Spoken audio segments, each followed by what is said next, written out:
ಹುಬ್ಬಳ್ಳಿ ನಗರದಲ್ಲಿ ಆರೋಗ್ಯ ಮತ್ತು ಮಹಿಳಾ ಮತ್ತು ಮಕ್ಕಳ ಕಲ್ಯಾಣ ಇಲಾಖೆಯು ನಿರ್ವಹಿಸುವ ಕಾರ್ಯಕ್ರಮಗಳಲ್ಲಿ ಭಾಗಿ ನಿರ್ಲಕ್ಷ್ಯ ವಹಿಸಿದ ಪರಿಣಾಮ ಬಡ ಮಕ್ಕಳಲ್ಲಿ ವಿತರಿಸಬೇಕಿದ್ದ ಅತ್ಯಮೂಲ್ಯ ಔಷಧಿಗಳು ರಸ್ತೆ ಪಾಲಾಗಿವೆ. ಘಟನೆ ಬೆಳಕಿಗೆ ಬಂದಿದೆ. ಸರ್ಕಾರಿ ಆಸ್ಪತ್ರೆಗಳಲ್ಲಿ ಔಷಧಿಗಳಿಲ್ಲದೆ ಎಂಬ ಕೊರಗು ಒಂದು ಕಡೆಯಾದರೆ, ಮತ್ತೊಂದೆಡೆ ಮಕ್ಕಳ ಆರೋಗ್ಯಕ್ಕಾಗಿ ಸಂಗ್ರಹಿಸಿದ್ದ ಔಷಧಿಗಳನ್ನು ರಸ್ತೆಗೆ ಸುರಿದು ಬೆಂಕಿ ಹಚ್ಚಿ ನಾಶಪಡಿಸಿರುವ ಅಮಾನವೀಯ ಘಟನೆ ನಡೆದಿದೆ. ಹುಬ್ಬಳ್ಳಿಯ ಗೊಬ್ಬೂರು ಬೈಪಾಸ್ ಬಳಿ ಈ ಘಟನೆ ನಡೆದಿದ್ದು, ಮಕ್ಕಳಿಗಾಗಿ ಸಂಗ್ರಹಿಸಿದ್ದ ಕಬ್ಬಿಣದ ಅಂಶವಿರುವ ಔಷಧಿ, ಐರನ್ ಸಿರಪ್ ಮತ್ತು ಇತರ ಅಗತ್ಯ ಔಷಧಿಯ ಬಾಟಲಿಗಳನ್ನು ಸಿಬ್ಬಂದಿ ವರ್ಗವು ರಸ್ತೆಗೆ ಚೆಲ್ಲಿ ಬಳಿಕ ಬೆಂಕಿ ಹಚ್ಚಿ ಹಾಳು ಮಾಡಿದ್ದಾರೆ.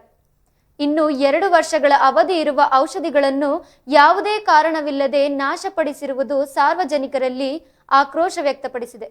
ಘಟನೆ ತಿಳಿದ ತಕ್ಷಣ ಸ್ಥಳಕ್ಕೆ ಧಾವಿಸಿದ ತಾಲೂಕು ಆರೋಗ್ಯಾಧಿಕಾರಿ ಹುಲ್ಲುಗೇಶ್ ಮತ್ತು ಔಷಧ ನಿಯಂತ್ರಣಾಧಿಕಾರಿ ಪರಿಶೀಲನೆ ನಡೆಸಿದರು.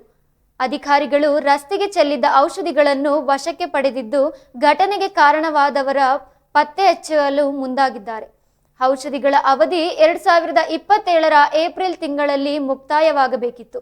ಆದರೆ ಅವಧಿ ಮುಗಿಯುವ ಮೊದಲೇ ಅವುಗಳನ್ನು ನಾಶಪಡಿಸಿರುವುದು ಹಲವಾರು ಪ್ರಶ್ನೆಗಳನ್ನು ಹುಟ್ಟುಹಾಕಿದೆ. ಇಲಾಖೆಯ ನಿರ್ಲಕ್ಷ್ಯದ ಬಗ್ಗೆ ವ್ಯಾಪಕ ಟೀಕೆಗಳು ಕೇಳಿಬಂದಿವೆ.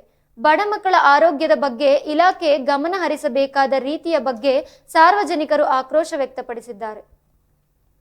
ಈ ಘಟನೆಯ ನಂತರ ಸಮಗ್ರ ತನಿಖೆ ನಡೆಸುವಂತೆ ಮತ್ತು ತಪ್ಪಿತಸ್ಥರ ವಿರುದ್ಧ ಶಿಸ್ತು ಕ್ರಮ ಕೈಗೊಳ್ಳುವಂತೆ ಸ್ಥಳೀಯರು ಒತ್ತಾಯಿಸಿದ್ದಾರೆ. ಇಂತಹ ಘಟನೆಗಳು ಮರುಕಳಿಸದಂತೆ ನೋಡಿಕೊಳ್ಳಲು ಅಗತ್ಯ ಕ್ರಮ ಕೈಗೊಳ್ಳುವಂತೆ ನಾಗರಿಕರು ಆಗ್ರಹಿಸಿದ್ದಾರೆ.